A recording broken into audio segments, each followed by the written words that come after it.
Moin Leute, ich hatte ja schon mit dem Faisy zusammen einen etwas längeren Livestream gemacht über die Leica Q3 und zugegeben, der war ganz schön lang mit rund 2 Stunden. Aus dem Grund habe ich mir überlegt, will ich das alles nochmal versuchen, so ein bisschen kompakter zu beschreiben und deshalb jetzt nochmal dieses Video, auch ja, wenn ich fürchte, dass Kürze nicht unbedingt meine Stärke ist. Vorab, dieses Video, das nehme ich übrigens jetzt komplett mit der Q3 auf, deshalb habe ich sie auch nicht in der Hand. Aber ich dachte mir, das ist eigentlich ein ganz guter Test und ihr könnt dann auch ein bisschen das Bild beurteilen, ein bisschen auf den Autofokus achten und so weiter. Deshalb ist das Setup jetzt auch hier so ein klein bisschen knapp, weil sie eigentlich so ein bisschen zu nah ist, aber das soll für diese Aufgabe absolut ausreichen.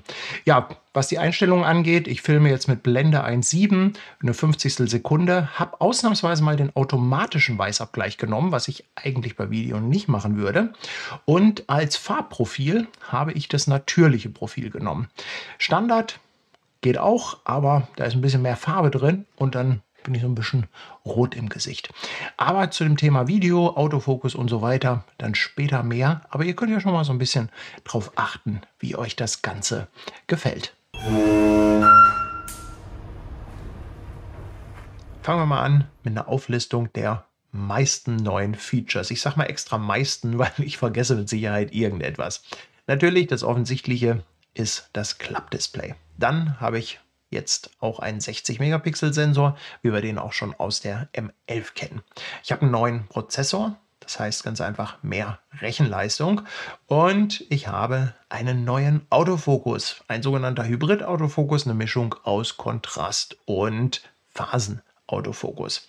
Außerdem habe ich jetzt externe Anschlüsse, einmal USB-C, wo ich die Kamera drüber aufladen kann, aber auch mit Dauerstrom versorgen kann, zum Beispiel im Videomodus. Und ich habe auch einen HDMI-Anschluss.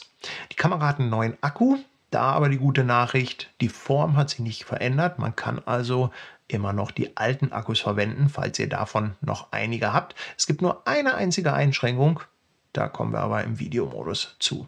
Apropos Video, das kann ich jetzt mit einer Auflösung von bis zu 8K aufnehmen.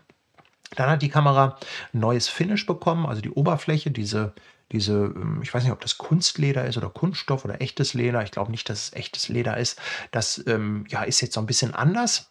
Was ich ganz interessant finde, es gibt jetzt sogenannte Leica-Looks, die kann man sich über die App herunterladen und dann sowohl bei Fotos als auch bei Videos verwenden. Ja, der Auslöser, der ist jetzt so ein bisschen klassisch geworden, angelehnt an die M. Das heißt, ich habe da dieses kleine Gewinde dran, wo ich mir dann so einen schmucken Auslöserknopf zum Beispiel reindrehen kann. Apropos Knöpfe, die sind jetzt neu angeordnet. Das ist dem Klappdisplay geschuldet, denn damit man das halt ordentlich bedienen kann, sind halt die Knöpfe nach rechts gewandert und nicht mehr links. Ja, und dazu gibt es natürlich ganze Rutsche an neuem Zubehör wie neuen Objektivdeckel, Auslöseknöpfe, Daumenstütze, Handgriff, Ladepad und. Aber auf das Zubehör will ich ehrlich gesagt gar nicht näher eingehen.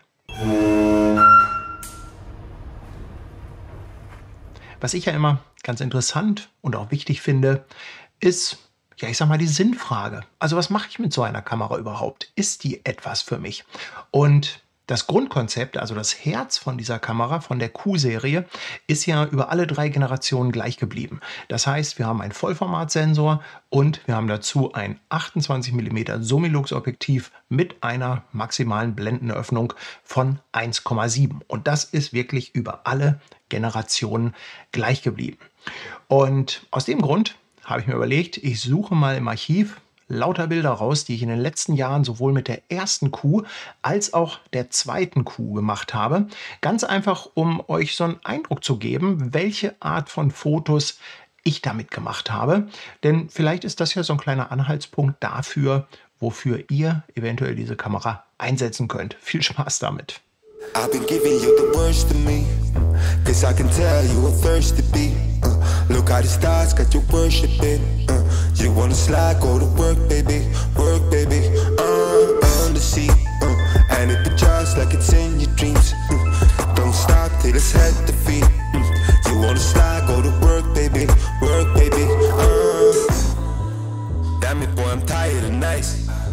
when I'm talking, better look in my eyes.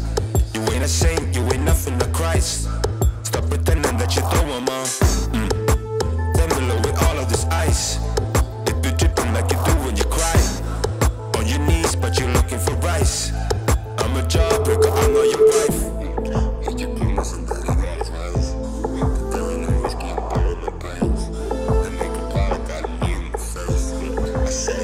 I've been giving you the worst of me, 'cause I can tell you a thirsty beat. Look how the stars got you worshiping. You wanna slide, go to work, baby. Work, baby. On the seat. And it just like it's in your dreams. Don't stop till it's at the feet. You wanna slide, go to work, baby. Work, baby. I know that you love you a slice, but all you got is regular fries. Sorry, boy, you can't make the price. And I got business somewhere to fly. I know you trying to do it alright. And I don't wanna squeeze you too tight. No. But I can help, I like what I like. Yeah. And now you're about to let you. Sprechen wir doch mal über so ein paar neue Features im Detail. Und das erste und offensichtliche, was wahrscheinlich auch in vielen Listen ganz oben steht, ist natürlich das Klappdisplay. Mein erster Eindruck, als ich die ersten Fotos gesehen hatte, war, da haben sie sich aber vom Design her nicht unbedingt jetzt einen großen Gefallen getan und haben schon so ein bisschen diese klassische Geradlinigkeit ein wenig durchbrochen. Da mussten sie also schon einen designerischen Preis für zahlen und ich glaube, da gab es bei Leica intern bestimmt auch die ein oder andere Diskussion. Könnt ihr mir gut vorstellen, dass es da auch bei Leica einige Leute gibt, die schwer dagegen argumentiert haben. Nachdem ich jetzt aber ein paar Mal mit der Q3 unterwegs war, muss ich sagen, es ist einfach toll, wieder ein Klappdisplay zu haben. Es ist ja die erste Leica-Kamera mit einem Klappdisplay. Natürlich sind Klappdisplays nichts Neues und einige von euch, die halt auch andere Marken benutzen, die lachen darüber, aber Leica ist halt immer sehr konsequent diese Designschiene gefahren und hat die jetzt das erste Mal verlassen. Und ich muss sagen, ich bin froh, dass sie jetzt endlich hier den Weg gegangen sind, zu sagen, okay, Form follows Function. Das heißt, die Funktionalität ist hier vordergründig. Das Display ist ein reines Klappdisplay. Das heißt, ich kann es lediglich ausklappen, sodass ich von oben drauf gucken kann und kann es hochklappen, so dass ich von unten drauf gucken kann. Ich kann es nicht in ein Selfie-Display verwandeln, um mich damit zum Beispiel selber zu filmen. Ich glaube, dass bei dieser Art von Kamera diese Entscheidung aber richtig war, denn von meinem Gefühl her bleibt die Hauptzielgruppe und Hauptkäuferschaft hier der Fotograf. Das hat ja auch so eine kleine Umfrage bei uns im Chat, im Livestream ergeben. Da haben halt auch irgendwie über 75% gesagt, Video interessiert sie überhaupt nicht. Sie wollen die nur für Foto haben. Und deshalb finde ich das absolut in Ordnung. Das Schöne ist halt, durch diese Konstruktion ist das Display auch wirklich extrem stabil. Also da muss man sagen, das ist halt wirklich Leica-like. Also da mache ich mir überhaupt keine Sorgen, dass dieses Display irgendwann mal kaputt geht. Die Leica Q3 hat jetzt auch einen 60-Megapixel-Sensor und ich glaube, wir können davon ausgehen, dass sie den von der M11 übernommen hat.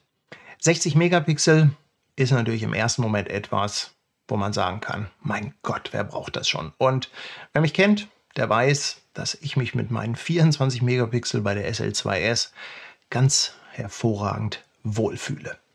Allerdings ist der Sensor schon wirklich gut. Das hat ja auch ein Test von DxOMark bestätigt. Die haben den Sensor von der M11 getestet und der hat da ja, glaube ich, wirklich abgeräumt, hat, glaube ich, 100 Punkte bekommen. Ich weiß nicht, ob das schon mal ein Sensor vorher hatte. Der ISO-Range, der geht halt von ISO 50 bis 100.000, was ich also sehr praktisch finde. Gut, ob man die 100.000 braucht und nutzt, steht auf einem anderen Blatt. Aber ihr wisst ja, haben ist besser als brauchen. Und bei der Q2 war es halt so, ISO 6400, ziemlich problemlos. Und ich denke mal mit der Q3 jetzt, was ja auch Tests mit der M11 ergeben haben, muss man sich bei ISO 12.500 auch nicht ernsthafte Gedanken machen. Das heißt ganz einfach, man kann damit auch bei Lowlight sehr entspannt noch außer Hand fotografieren. Wem die 60 Megapixel zu viel sind, der hat natürlich jetzt die Möglichkeit, auch von der M11 zwischen 3 unterschiedlichen Auflösungen zu wählen. Da gibt es also klein, mittel und groß. Groß sind halt die vollen 60 und dann haben wir, glaube ich, 36 und 18. Hätte ich vorher mal nachgucken sollen. Ich hoffe, das passt. Aber ihr wisst schon. Jetzt habe ich allerdings auch so ein bisschen mit der Q3 fotografiert und habe dann festgestellt, diese 60 Megapixel, die sind gar nicht so verkehrt, denn es ist einfach eine Kamera mit einem festen Objektiv. Und diese 28 Millimeter, die erfordern es eigentlich in der Fotografie, dass man nah rankommt an sein Motiv. Und das ist nicht immer möglich. Und einfach zu wissen, dass man hier problemlos in das Bild, weiß ich nicht, 50, 100% reinkroppen kann, ohne dass man Gefahr läuft, zu wenig Details oder Auflösung zu haben. Das ist schon wirklich nicht schlecht. Außerdem bringt das halt auch einen großen Vorteil beim Thema Video, aber da kommen wir später nochmal zu. Oft bemäkelt, sowohl bei der SL2-Reihe als auch bei der Q2-Reihe, der Autofokus, der halt auf einem reinen Kontrastautofokus basiert hat. Das hat Leica jetzt geändert und einen sogenannten Hybrid-Autofokus verbaut. Das heißt ganz einfach, hier wird eine Technologie, ein Mix aus Kontrast und Phasenautofokus verwendet. Ja, und ich habe extra hier dieses Video gemacht, ganz einfach aus dem Grund, damit ihr mal sehen könnt, wie der Autofokus funktioniert. Man muss dazu sagen, Autofokus im Video funktioniert bei fast allen Kameras anders bzw. langsamer als im Fotomodus. Wichtig ist aber, dass er halt nicht pumpt, denn das ist vor allem im Videomodus extrem nervig. Gerade wenn ich hier so sitze, dann möchte man halt ganz einfach mal ein bisschen vor und zurückgehen und ich habe jetzt hier die Gesichtserkennung an und was natürlich sofort auffällt, ist, dass er so ein bisschen behäbig ist. Der braucht halt ganz einfach so einen kleinen Moment, bis er ankommt. Ich persönlich finde das nicht schlimm. Ich finde das sogar sehr angenehm, denn ich mag das gar nicht, wenn der Autofokus immer so zack, zack, zack, zack macht. Das ist mir dann auch wieder zu unruhig. Aber ich finde, so auf den ersten Blick macht er schon einen ganz guten Eindruck. Ihr müsst mal so ein bisschen auf die Hintergründe achten. Also ich habe hier zum Beispiel, hier an der roten Lampe ist so ein kleiner Lichtreflex und hier oben im Regal, da wo ist es, da sind auch so kleine Lichtreflexe. Und ja, was immer so ein bisschen die Achillesferse bei Autofokussen oder Autofokusse ist so ein sogenanntes Mikropumpen, was man dann halt in erster Linie im Hintergrund wahrnimmt und gar nicht so sehr im Vordergrund. Ich will jetzt nochmal hier den Autofokus so ein bisschen herausfordern, indem ich mal mein Gesicht muss ich komplett verdecken, sonst ist er drauf, nehme dann die Hand weg und ja, das ist so für meinen Begriff, für das, was ich hier mache, absolut okay. Er könnte natürlich flotter sein. Also wenn ich das zum Beispiel mit der S5 II vergleiche, habe ich das Gefühl, dass der schon eine ganze Spur schneller ist. Und was ich auch ehrlich gesagt ein bisschen vermisse, sind weitere Einstellmöglichkeiten beim Autofokus. Das heißt, ich habe nicht die Möglichkeit zu sagen, ich möchte die Geschwindigkeit oder die Reaktionsfähigkeit vom Autofokus nochmal verstellen oder beeinflussen. Und was wir an der Stelle auch gleich mal testen können, wir haben natürlich einen Stabilisator und ich ärgere die Kamera jetzt mal ein bisschen, indem ich einfach hier an das Objektiv klopfe. Und man sieht es im Hintergrund schon, dass die Kamera so ein bisschen wackelt. Aber ich finde, auch da macht der Stabilisator eigentlich einen ganz guten Eindruck. Also insgesamt kann man, glaube ich, sagen, ist der Autofokus schon ein großer Sprung nach vorne. Also da hat sich einiges getan. Da bin ich echt froh drüber. Sicherlich auch viele von euch. Könnte man aber auch vorstellen, dass da vielleicht noch mal so ein bisschen Pimpen mit der einen oder anderen Firmware drin ist. Kommen wir mal zu diesem ganzen Themenkomplex Video. Für mich persönlich waren diese Video-Features, die neuen neben dem Klappdisplay, ein Hauptgrund oder ein Hauptthema, warum ich gesagt habe, die Q3, die könnte in mein Beuteschema passen. Wir haben jetzt einen HDMI-Anschluss. Also ich habe jetzt auch die Kamera über HDMI mit dem Rechner verbunden und nehme das Ganze hier mit OBS auf. Ich habe USB-C. Damit kann ich die Kamera mit Dauerstrom versorgen, was ich jetzt auch mache. Die ist jetzt schon wirklich eine ganze Zeit lang an und wird mit ausreichend Strom versorgt, denn die unterstützt meines Wissens nach Power Delivery. Das heißt ganz einfach, sie bekommt auch wirklich genug Strom. Wir haben 8K.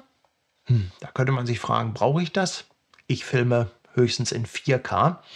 In 4K habe ich einen kleinen Crop. Das heißt, ich benutze oder kann nicht die ganzen 28 mm benutzen. Finde ich jetzt nicht so schlimm bei dieser Brennweite. Was ich aber persönlich sehr schön finde, ist die Möglichkeit, in der Kamera zu croppen. Wir haben ja hinten diesen kleinen Knopf und mit diesem Knopf kann ich ja reinzoomen. Das geht auch im Fotomodus. Vorher ging das bis 75 mm, jetzt bis 90 mm. Das heißt, ich habe mit dem Knopf 28, 35, 50, 75 und 90 mm. Das Coole dabei ist, im Filmmodus, wenn ich auf 90 mm gehe, habe ich sogar noch bei 8K die volle Auflösung. Das heißt, ich kann 8K aufnehmen, 90 mm, komme also richtig weit rein und habe immer noch das komplette Bild. Das heißt, wenn ich hinterher das Ganze in 4K ausgeben will, dann kann ich nochmal weitergehen und nochmal um 50% das Bild croppen. Und das persönlich, finde ich, ist schon echt so ein unterschätztes Feature, denn ich habe trotz dieser winzigen kleinen Kamera und dank des Sensors mit der extrem hohen Auflösung ja quasi Zoom. Also zwar nicht stufenlos, sondern in festen Stufen, aber ich komme halt trotzdem richtig nah ran. Und das muss ich sagen, ist angesichts der Größe der Kamera schon gar nicht so schlecht. Ich habe natürlich die Möglichkeit, in Log und HLG aufzunehmen. Ich filme sehr gerne in Log, mag da auch das Classic LUT, was Leica auch zum Download anbietet. HLG ist natürlich besonders interessant. HDR ist das ja. Ich will da jetzt nicht in die Tiefe gehen und das weiter erklären, weil das würde einfach relativ lange dauern. Also ich kann sagen, ich habe hier schon eine ganze Menge cooler Features. Was ich nicht habe, und das war am Anfang echt ein Punkt, wo ich gesagt habe, hau ab. Die Kamera hat keinen Mikrofonanschluss. Und da habe ich am Anfang wirklich, also da muss ich echt die Stirn runzeln. Denn jeder, der Video macht, weiß, Ton ist extrem wichtig. Aber eine Lösung naht. Leica will ein Firmware-Update nachliefern. Mit dem Firmware-Update soll die Kamera dann über USB-C und einem Adapter auch ein Mikrofon anschließen können. Es soll sich ein Mikrofon anschließen lassen können. Im ersten Moment dachte ich, das ist ja doof. Wenn ich das Mikro dran habe, kann ich die Kamera nicht mehr über USB-C mit Strom versorgen. Aber wenn man genauer darüber nachdenkt, in ja, so einem Setup, wie ich das jetzt hier habe, habe ich sowieso ein externes Mikrofon. In dem Moment, wo ich nach draußen gehe, dann brauche ich die Kamera nicht über USB-C mit Strom versorgen, denn dann benutze ich den Akku. Ich könnte sie zwischendurch aufladen, aber dann möchte ich auch möglichst wenig Kabelgebaumel an der Kamera haben. Also dann würde ich wahrscheinlich schon auf den neuen Akku vertrauen, der ja auch etwas mehr Kapazität hat. Ich weiß nicht mehr wie viel Prozent, 10, 15 oder so, was auch immer. Übrigens, Thema Akku an der Stelle. Ihr könnt problemlos die alten Akkus auch weiterverwenden, die ihr vielleicht von der Q2 oder auch der SL2 kennt. Es gibt nur eine Einschränkung, die mir aufgefallen ist. Man braucht den neuen Akku, der wohl auch ein bisschen mehr Strom liefert, um in 8K Video aufzunehmen. Also insgesamt kann ich sagen, Video ist schon deutlich erwachsener geworden. Gibt aber noch so auch so ein, zwei Punkte, die ich mir da bei einem Firmware-Update wünsche. Aber da kommen wir nochmal in einem extra Kapitel zu. Der ominöse Leica-Look. Da gibt es nicht nur einen von, sondern gibt es jetzt gleich 5 Stück von. Und die kann man sich einfach über die App runterladen.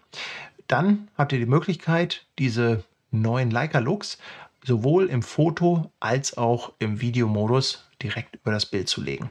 Bei Fotos natürlich nur für JPEG, das heißt, wer in RAW fotografiert, dem bleibt halt das ursprüngliche RAW unangetastet erhalten. Im Videomodus kann man es natürlich dann nicht mehr rückgängig machen. Und was wollte ich sagen? Auch wenn man jetzt vielleicht am Anfang sagt, okay, die Looks, die hauen mich noch nicht so vom Hocker, bin ich der Meinung, dass Leica da so einen Grundstein gelegt hat für etwas, was in der Zukunft kommt. Ich weiß nicht, was die für Pläne haben, aber ich kann mir gut vorstellen, dass sie immer mal wieder neue Looks rausbringen. Vielleicht öffnen sie das Ganze ja auch sogar irgendwann, dass man die Möglichkeit hat, sich selber Looks zu kreieren und dann in der App hochzuladen. Vielleicht kann ich irgendwann den Paddy Leica Look kreieren und den darüber zur Verfügung stellen. Ich habe noch zwei Kleinigkeiten, die die sind nicht so augenscheinlich, nicht so offensichtlich, stehen auf keiner Feature-Liste, aber für den einen oder anderen wichtig, beziehungsweise für viele nervig. Und nervig war zum Beispiel der Objektivdeckel bei der Q2. Der war von innen mit Filz ausgekleidet und dieser Filz, der wurde natürlich mit der Zeit speckig oder glatter und dann ist der Deckel gerne mal von alleine runtergefallen, wenn man den halt oft benutzt hat. Das wurde jetzt verbessert. Der Deckel sitzt deutlich besser, ist nicht mehr mit Filz ausgekleidet. Ein anderer Punkt war die Beschränkung der Belichtungszeit bei hohen ISO-Werten. Wenn man zum Beispiel auf ISO 3200, 6400 gegangen ist, dann konnte man, ich weiß es nicht mehr ganz genau, ich glaube maximal 15 Sekunden belichten oder so. Und das war natürlich für alle nervig, die so ein bisschen Sterne, Milchstraße fotografieren wollen. Diese Beschränkung, die ist jetzt weg. Ihr könnt jetzt auch bei hohen ISO-Werten bis zu 120 Sekunden belichten. Alles Gute hat natürlich auch die ein oder andere Kehrseite und hier kommt eine kleine Liste, sie ist nicht so ewig lang, mit Dingen, wo ich sage, das gefällt mir nicht so gut, beziehungsweise wo ich mir wünsche, dass man vielleicht mit der Firmware nochmal so ein bisschen nachschiebt. Was ich mir auf jeden Fall wünsche für ein zukünftiges Update, ist eine Feineinstellung vom Autofokus, dass ich den in Geschwindigkeit und der Empfindlichkeit einstellen kann. Was mir außerdem aufgefallen ist, auch das ist mehr für Video, ich kann ISO nur in ganzen Blendenstufen ändern.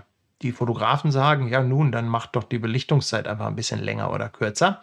Aber bei Video ist es halt so, dass man die Belichtungszeit konstant halten möchte. Und wenn man jetzt zum Beispiel so ein Setup hat wie ich hier, dann sagt man, okay, meine Belichtungszeit, die stelle ich auf eine 50. oder 60. Sekunde und ich möchte jetzt gerne mit Blende 1.7 filmen, weil ich maximal Bokeh haben möchte im Hintergrund. Ja, dann ist es halt doof, wenn man nur ganze ISO-Werte nehmen kann. Was ich auch so ein bisschen nervig finde, auch für Video, die Kamera merkt sich die Einstellungen nicht, wenn ich sie ausschalte, beziehungsweise eine Einstellung merkt sie sich nicht. Ich habe ja oben dieses schicke Drehrad für die Belichtungszeiten. Da kann ich einstellen, eine 60. oder eine 125. Sekunde. Wenn ich jetzt mit einer 50. Sekunde filme, dann muss ich das Rad auf 60 stellen und dann muss ich das Daumenrad nehmen, um auf die Drittelstufen zu kommen und kann sie damit zum Beispiel auf eine 50. stellen. Schalte ich die Kamera aus und wieder ein, ist sie wieder bei der 60. Das finde ich ehrlich gesagt extrem nervig. Was ich auch cool finden würde, wenn man über HDMI die verschiedenen Zoom-Stufen hätte. Also ich habe ja gesagt, ich kann reinzoomen 35, 50 bis 90 mm im Videomodus. Aber die bekomme ich auf den HDMI-Ausgang erst dann, wenn ich Aufnahme drücke. Und für sowas, was ich jetzt hier mache, also Aufnehmen über OBS oder Livestreaming oder ähnliches, da muss ich nicht Aufnahme drücken. Warum muss ich das Ganze nochmal auf der Speicherkarte haben? Aber jetzt kriege ich halt diesen Crop-Zoom nicht, nenne ich den einfach mal. Und das wäre ganz cool, wenn der auch schon vorher über HDMI ausgegeben wird. Außerdem würde ich mir noch so ein paar kleine Helferlein für den Videomodus wünschen, zum Beispiel eine Waveform-Anzeige. Ja, aber das war es im Grunde genommen schon. Und ihr seht, die Wunschliste bzw. die Punkte, die ich gerne verbessert hätte, betreffen eigentlich fast ausschließlich die Videofunktion. Kommen wir zum Ende und zum Fazit von diesem Video, was jetzt doch nicht ganz so kurz geworden ist. Aber seien wir mal ehrlich, wenn es nach 5 Minuten vorbei gewesen wäre, hätte es ja auch nicht viel gegeben, worüber man reden kann. Zu unserem Fazit gehört natürlich auch der Preis. Und der liegt bei der Q3 aktuell bei knapp 6.000 Euro. 5.950, um genau zu sein. Über Preise bei Leica möchte ich nicht mehr diskutieren, weil das ist eine komplett individuelle Sache. Es gibt viele Leute, die können es sich leisten, die gönnen sich was, sie verdienen gut, die bekommen eine Mega-Kamera. Das kann ich auf jeden Fall sagen. Es gibt natürlich auch viele Leute, die sagen, hey, für deutlich weniger Geld bekomme ich beim anderen Hersteller mehr Features. Und auch das ist absolut legitim. Am Ende verbindet uns alle der Spaß an der Fotografie und das, finde ich, ist das Wichtigste. Worüber man aber reden kann, ist die Preissteigerung gegenüber der Q2. Die kostet 5.650 Euro. Die gibt es ja aktuell auch noch. Die ist noch nicht komplett verschwunden vom Markt.